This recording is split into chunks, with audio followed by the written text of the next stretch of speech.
और जो दूसरे चरण के रुझान आ रहे हैं, ये बिल्कुल साफ है कि कुछ राज्यों में बीजेपी का पूरा सफाया हो रहा है और कुछ राज्यों में उनका जो 2019 में प्रदर्शन था उसमें भारी गिरावट आने वाली है। यानी कि कुछ इलाकों में साफ और कुछ इलाकों में हाफ। बीजेपी परेशानी में है, खास तौर से उनके मुख्य प्रचारक प्रधानमंत्री जी भोखलाए हुए हैं और 19 तारीख से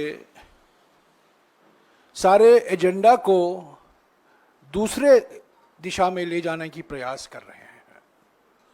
उन्होंने हमारे न्याय पत्र को पहले सांप्रदायिक रंग देने की कोशिश की, बाद में कई ऐसे बातें उठाई जिसका जिक्र हमारे न्याय पत्र में बिल्कुल है ही नहीं है।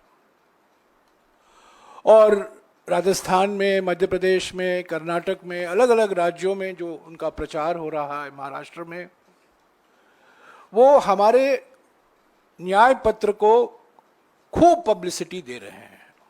हालांकि ये गलत पब्लिसिटी है, झूठ पर आधारित प्रचार है, फिर भी पहली बार प्रधानमंत्री विपक्ष पार्टी के न्याय पत्र को, घोषणा पत्र को इतनी और इस तरीके से पब्लिसिटी दे रहे हैं। ये न्याय पत्र भारत जोड़ो यात्रा और भारत जोड़ो न्याय यात्रा के समय जो हमारे नेता जो इस यात्रा का नेतृत्व कर रहे थे, राहुल गांधी जी, और अलग अलग नेता जिसमें कांग्रेस अध्यक्ष भी शामिल थे, इन्होंने यात्रा में भाग ली, दोनों यात्राओं में भाग ली। और इस यात्रा के दौरान जो समाज के अलग अलग वर्गों से उनकी मुलाकात हुई, चर्चा हुई, जनता की चिंता वो सुने, जनता की परेशानी को उन्होंने देखा और उसी के आधार पर ये न्याय पत्र बना। क्योंकि बिल्कुल साफ हो गया था कि पिछले 10 साल में जो प्रधानमंत्री की नीयत है और प्रधानमंत्री की नीतियां हैं, उससे बेरोजगारी बढ़ी है, महंगाई पर कोई काबू नहीं ला पाए हैं और आर्थिक विषमताएं हमारे समाज में पिछले 100 सालों में इतना उस स्तर पर पहुंचा है जो पिछले 100 सालों में देखा नहीं गया। और यही तो हमारे मुद्दे हैं।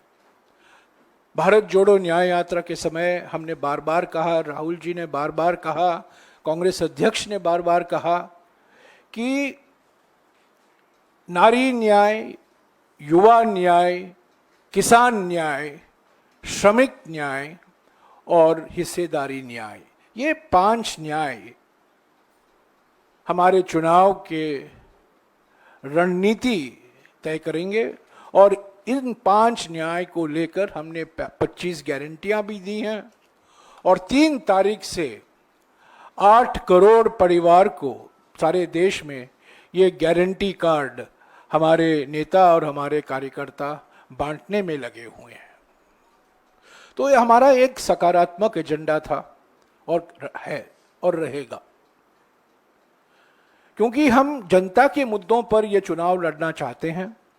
बेरोजगारी, महंगाई, बढ़ती हुई आर्थिक विषमताएं, हमारे संविधान पर आक्रमण, हमारे संघीय ढांचा पर आक्रमण, हमारे लोकतांत्रिक संस्थाओं पर आक्रमण, यही तो मुद्दे हैं। पर प्रधानमंत्री पिछले कुछ दिनों से 400 पार के नारा छोड़ दिया है और अपनी 56 इंच की छाती को मोदी की गारंटी बोलने भी छोड़ दिया है। और इतने भौखलाए गए हैं, इतने परेशानी में हैं, इतने पीड़ित हैं कि वो अभी नए भाषा का इस्तेमाल कर रहे हैं। ध्रुवीकरण हमेशा उनका हथियार रहा है, पर इस बार जिस भयंकर तरीके से खुलेआम ध्रुवीकरण की भाषा इस्तेमाल कर रहे हैं और जिस तरीके से वो झूठ फैला रहे हैं, मैं समझता हूं जरूरी है इसका खंडन करना। और मैं सिर्फ 3 या 4 मुद्दों को लेना चाहता हूं जो प्रधानमंत्री के प्रचार में आप सुनते हैं, पढ़ते हैं, और यही अभी उनका प्रचार के सिद्धांत बन गए हैं। 400 पार भूल गए, अपना जो आर्थिक उपलब्धियां वो दावा करते हैं उसके बारे में बोलते नहीं, पर सिर्फ कांग्रेस को और कांग्रेस के न्याय पत्र को, कांग्रेस के नेताओं को बदनाम करने में लगे हुए हैं। पहली बात तो यह है कि आर्थिक विषमता को लेकर मैं साफ कर देना चाहता हूं कि इस न्याय पत्र में विरासत कर का कोई जिक्र नहीं है। विरासत कर हमारा एजेंडा नहीं है। और हकीकत यह है कि 1985 में नए नए प्रधानमंत्री राजीव गांधी जी ने उस विरासत कर को हटाया था, और 2014 और 2019 के बीच में अरुण जेटली जी, जयंत सिन्हा और बीजेपी के कई समर्थक, शुभचिंतक, बुद्धिजीवी ने विरासत कर का वकालत उन्होंने की। तो असली बात यह है, हमने कभी विरासत कर के बारे में जिक्र नहीं किया है, वो हमारे एजेंडा में नहीं है। पर कल सारा विवाद, सारा चर्चा इसी पर हुआ क्योंकि प्रधानमंत्री ने इसका जिक्र किया, ये इल्जाम लगाया, और प्रधानमंत्री के समर्थक जो चैनल में हैं उसी को डिबेट का विषय बना दिया। ये बड़ा दुर्भाग्यपूर्ण है क्योंकि ये हमारे न्याय पत्र में शामिल ही नहीं है, इसका हमने जिक्र ही नहीं किया है। और हकीकत यह है कि 1985 में यह विरासत कर हटाया गया था। तो पहली बात तो मैं ये साफ भाषा में कह देना चाहता हूं, विरासत कर हमारे एजेंडा में नहीं है। और जो कोई कहता है कि हम विरासत कर लाएंगे, ये बिल्कुल गलत है। जब हम आईटी की बात करते हैं, आईटी माने इनकम इंफॉर्मेशन टेक्नोलॉजी, आईटी माने इनकम टैक्स, आईटी माने इनहेरिटेंस टैक्स नहीं। यह तो बीजेपी का एजेंडा था। जब जयंत सिन्हा राज्य मंत्री थे वित्त मंत्रालय में, अरुण जेटली ने और सारे नेता और बुद्धिजीवियों ने इसकी वकालत की, पर हो नहीं पाया। और आज प्रधानमंत्री वो आरोप हम पर लगा रहे हैं। दूसरी बात, प्रधानमंत्री कहते हैं कि इस न्याय पत्र में धन पुनर्वितरण की बात होती है। मैं उनको चुनौती देता हूं। हमारे 50 पन्ने हैं, 50 पेज है ये मैनिफेस्टो, ये न्याय पत्र। इसमें एक शब्द हमने इस्तेमाल नहीं किया है जो कहता है वेल्थ रीडिस्ट्रीब्यूशन, धन पुनर्वितरण। ये कहीं नहीं है। और प्रधानमंत्री कहते हैं कि हम धन पुनर्वितरण में लगे जाएंगे। ये झूठ नंबर 2 है। पर हकीकत क्या है? प्रधानमंत्री ये नहीं बताते हैं कि पिछले 10 साल में उनकी नीयत और इनकी नीतियों के कारण आज हमारे देश में 21 सुपर अरबपति हैं। 21, मात्र 21 सुपर बिलियनर अरबपति हैं जिनके पास उतना धन है जितना कि 70 करोड़ भारतवासियों के पास। ये सीधा सीधा नतीजा है, परिणाम है मोदी सरकार की नीयत और मोदी सरकार की नीतियों से। 21 सुपर अरबपति, और कुछ लोगों ने दुबई की नागरिकता ली है, कुछ लोगों ने सिंगापुर की नागरिकता ली है। मैं उस पर नहीं जाऊंगा, पर 21 अरबपति हैं जिनके पास उतना धन है जो 70 करोड़ भारतवासियों के पास है। क्या यह चिंता का विषय नहीं है? यह बढ़ती हुई आर्थिक विषमताएं, हम लोग चाहते हैं आर्थिक विकास सबको फायदा पहुंचाए। यह बात सही है कि हमने बार बार कहा है भारत जोड़ो यात्रा में, भारत जोड़ो न्याय यात्रा में और इस न्याय पत्र में कि आर्थिक विकास समावेशी होना है, बहुत जरूरी है, सबको लाभ पहुंचाना है, समावेशी होना है। पर पिछले 10 साल की हकीकत इससे बिल्कुल विपरीत है और हम ये कह रहे हैं कि समय आ गया है एक ऐसे आर्थिक नीति की जो रोजगार पैदा करता है, जिससे युवाओं को रोजगार मिलेगा, जो समावेशी होगा, ऐसा आर्थिक विकास जो न्याय संगत होगा, न्याय के विपरीत नहीं होगा, न्याय के खिलाफ नहीं होगा, पर सामाजिक न्याय संगत होगा और पर्यावरण को भी सुरक्षित रखेगा। हम आर्थिक से जीडीपी बढ़ाना चाहते हैं और तेजी से जीडीपी का दर हम कराना चाहते हैं और जीडीपी का दर बढ़ नहीं रहा है जिस मात्रा में बढ़ना चाहिए, क्योंकि निजी निवेश घटा है। निजी निवेश नहीं बढ़ेगा तो जीडीपी का दर बढ़ेगा नहीं। मनमोहन सिंह जी के समय में निजी निवेश करीब 34% था जीडीपी का, आज वो घटकर 28% हुआ है, क्योंकि एक वातावरण है भय का, धमकी का। लोग भारत में निवेश नहीं कर रहे हैं, जो निवेश कर सकते हैं वो दुबई की नागरिकता ले रहे हैं, सिंगापुर की नागरिकता ले रहे हैं, लंदन की नागरिकता लेते हैं, अमेरिका की नागरिकता ले रहे हैं। लोग भाग रहे हैं डर के मारे, धमकी के कारण। तो हम आर्थिक तेजी से और आर्थिक विकास बढ़ाने की जरूरत है, युवाओं को रोजगार देने के लिए, सामाजिक न्याय के लिए, पर्यावरण को सुरक्षित रखने के लिए तेजी से विकास हम करेंगे, पर वो निजी निवेश से होगा। जब तक हम निजी निवेश नहीं बढ़ाएंगे तब ये जीडीपी का दर बढ़ नहीं सकता। तो आर्थिक विषमताओं को हमें नजरअंदाज नहीं करना चाहिए। पिछले 10 साल में हमारी आबादी का 1%, 40% धन उन्हीं को उपलब्ध हुआ है। कांग्रेस पार्टी का हमेशा यह मानना है कि विकास का फायदा एक छोटे वर्ग को नहीं मिलना चाहिए और उसकी कीमत करोड़ों लोग उसको चुकाएं। ऐसा नहीं होना चाहिए, समावेशी होना चाहिए, न्याय संगत होना चाहिए। तो मैं प्रधानमंत्री को दूसरी चुनौती दे रहा हूं कि इस न्याय पत्र में वो बताएं किस पन्ने पर हमने धन पुनर्वितरण का जिक्र किया है। हमने कहा है कि हम मंगलसूत्र लेंगे निम्न मध्य वर्गों परिवारों से, मध्य वर्ग के परिवारों से, गरीब के परिवारों से, और किसी और को मंगलसूत्र पहनवाएंगे।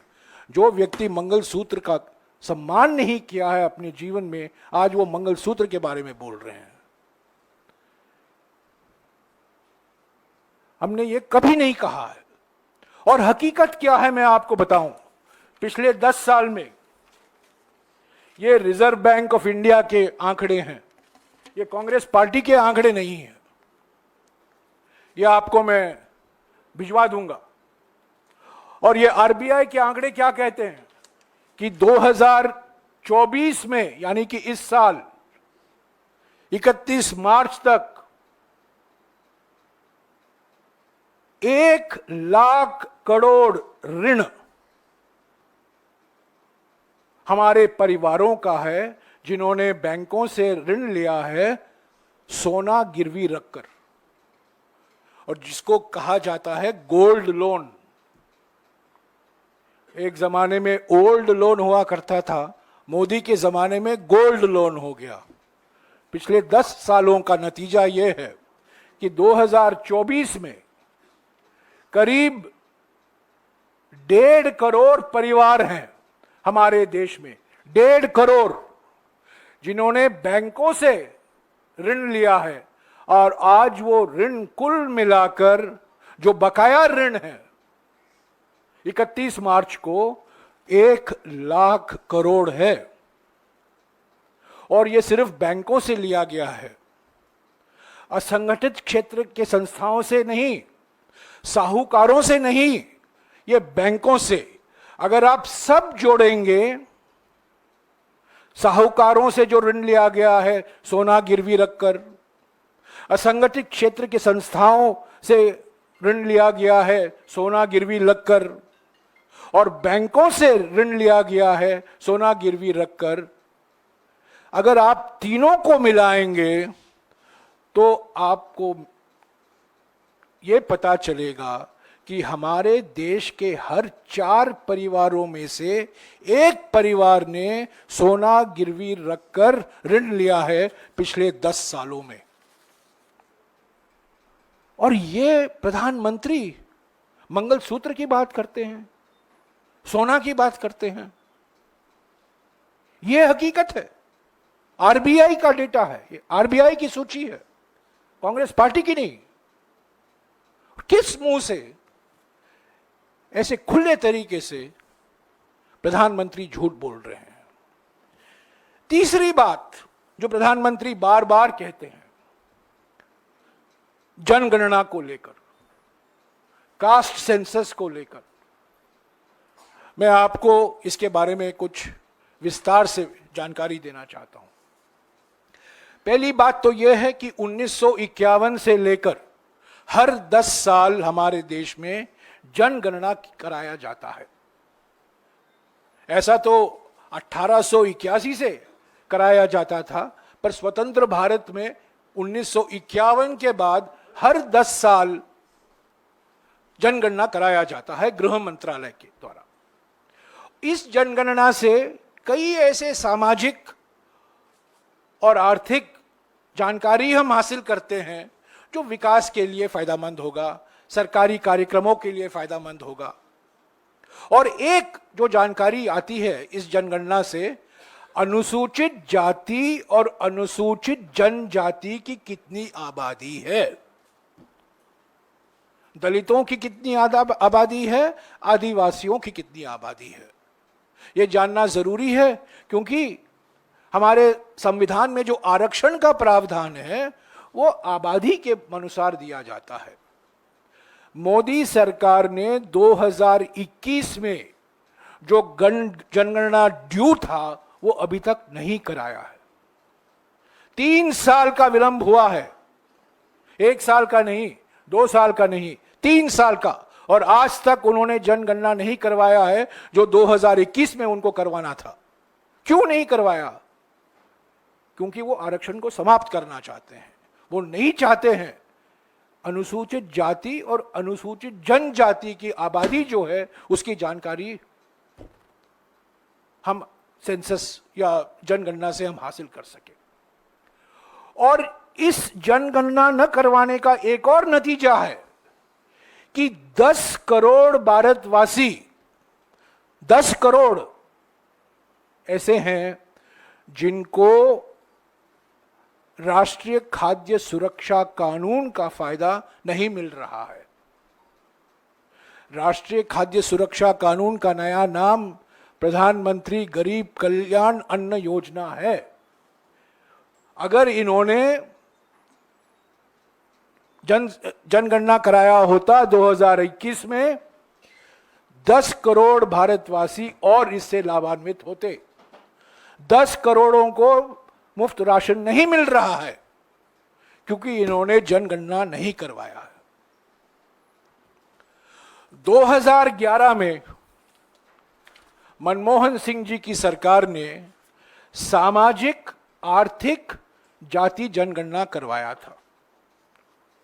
2000 नवंबर में मैं खुद ग्रामीण विकास मंत्री था और मेरे पुराने कागजात में जो बुकलेट छपा था नवंबर 2011 में, ये मेरा हस्ताक्षर भी है इसमें, प्रस्तावना मैंने लिखा था, ये जनगणना क्यों कराया जा रहा है, जाति जनगणना। इसका नाम था सामाजिक आर्थिक जाति जनगणना, सोशियो इकोनॉमिक कास्ट सेंसस, यह कराया गया था क्योंकि पार्लियामेंट में इस पर बहस हुई। विभिन्न पार्टियों ने इसकी मांग की, जिसमें बीजेपी भी शामिल थी, और हमने 2011 में सामाजिक आर्थिक जाति गणना करवाया था। 25 करोड़ परिवारों का सर्वेक्षण हुआ, और मैं अपने खुद के प्रस्तावना के 3 बिंदुओं पर को पढ़ना चाहता हूं। प्रस्तावना मैंने लिखा था SECC 2000, इसकी कॉपी मैं आप सबको भिजवा दूंगा। SECC नहीं तो ये पहले डिलीट कर देंगे, तो पहले ही मैं आपको कॉपी, मैंने डाउनलोड करा दिया है तो आपको मैं भिजवा दूंगा। SECC 2011 के निम्नलिखित 3 उद्देश्य हैं, और ये आज भी महत्व रखते हैं क्योंकि हमने सामाजिक आर्थिक जाति जनगणना का जिक्र हमारे न्याय पत्र में किया है। ये क्या 3 मकसद थे जो मैंने 2011 नवंबर में इस प्रस्तावना में, ये पब्लिक डॉक्यूमेंट था, मैंने लिखा था। पहला, घर घर जाकर सामाजिक आर्थिक गणना करना, जिससे परिवारों की सामाजिक आर्थिक स्थिति के आधार पर उनके स्तर का पता लगाना जाएगा। तब राज्य सरकारें गरीबी रेखा से नीचे रहने वाले परिवारों की सूची तैयार कर सकेंगे, यानी कि यह बीपीएल सर्वे के माफिक होगा। दूसरा उद्देश्य यह था प्रामाणिक सूचना उपलब्ध कराना, जिससे देश की जातिवार जनसंख्या की गणना हो सके, यानी कि इसमें अनुसूचित जाति, अनुसूचित जनजाति, पिछड़े वर्ग, समाज के अलग अलग जाति, क्योंकि जाति ही हमारा समाज का आधार है, आरक्षण का आधार है, जाति से तो हम भाग नहीं सकते। तो दूसरा मकसद यह था कि प्रामाणिक सूचना उपलब्ध कराना, जिससे देश की जातिवार जनसंख्या की गणना हो सके। और तीसरा मकसद यह था कि विभिन्न जातियों की सामाजिक आर्थिक स्थिति, विभिन्न जातियों की सामाजिक आर्थिक स्थिति और विभिन्न जातियों और जनसंख्या के विभिन्न वर्गों की शैक्षणिक स्थिति के संबंध में प्रामाणिक सूचना उपलब्ध कराना, ये 3 हमारे उद्देश्य थे। मैं प्रधानमंत्री से पूछना चाहता हूं, क्या वो इस जाति गणना, सामाजिक आर्थिक जाति जनगणना के खिलाफ हैं? क्यों उन्होंने पूरी जानकारी अभी तक प्रकाशित नहीं की है? मोदी सरकार के जो ग्रामीण विकास के कार्यक्रम हैं, सारे ग्रामीण विकास के कार्यक्रम, सारे सामाजिक सुरक्षा के कार्यक्रम इस सर्वे के आधारित हैं। गरीब कौन है,